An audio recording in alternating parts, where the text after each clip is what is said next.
अस्सलाम वालेकुम दोस्तों। JSDOLT का छठा मेन्यू है मैक एड्रेस टेबल।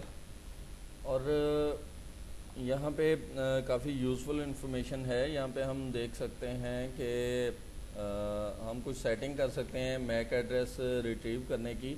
जो भी OLT पे अपलिंक लगेगा या पॉन पोर्ट्स पे जो मैक एड्रेस रिज़ॉल्व होंगे उनकी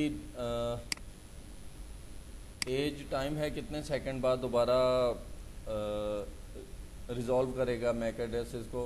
आप यहाँ पे सेकंड्स लिख के अप्लाई का बटन दबा के कर सकते हैं चेंज।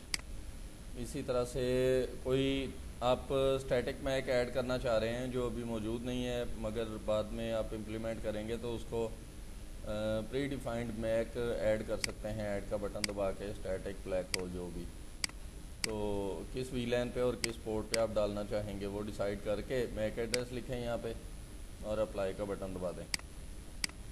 इसी तरह से फ्लश मैक वो है कि मतलब आप सारे मैक जो है वो काफ़ी देर से मौजूद हैं। चूँकि एज टाइम 300 सेकंड है तो 300 सेकंड से अगर कोई नई भी मौजूद है OLT पे वो भी इस लिस्ट में शामिल है।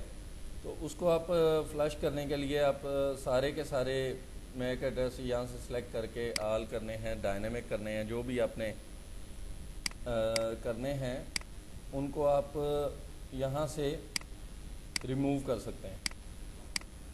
उसके बाद क्यूरी का मेथड आ जाता है कि आपको कौन से मैक एड्रेस देखने हैं, डायनेमिक या स्टैटिक या फिर ब्लैक होल या फिर तमाम के तमाम, और पोर्ट पे कितने हैं, कौन सी पोर्ट पे, तमाम पोर्ट्स आप सेलेक्ट कर सकते हैं। और इसी तरह से वीलैन पे कितने आप स्पेसिफिक वीलैन पे टेस्ट कर सकते हैं कितने मैक हैं। तो इसी तरह से मैक एड्रेस स्पेसिफिकली आप सर्च करना चाह रहे हैं कि ये मैक कितनी दफ़ा कौन कौन सी वीलैन पे रजिस्टर है वो भी आप चेक कर सकते हैं। तो दोस्तों ये था हमारा मैक एड्रेस मेन्यू।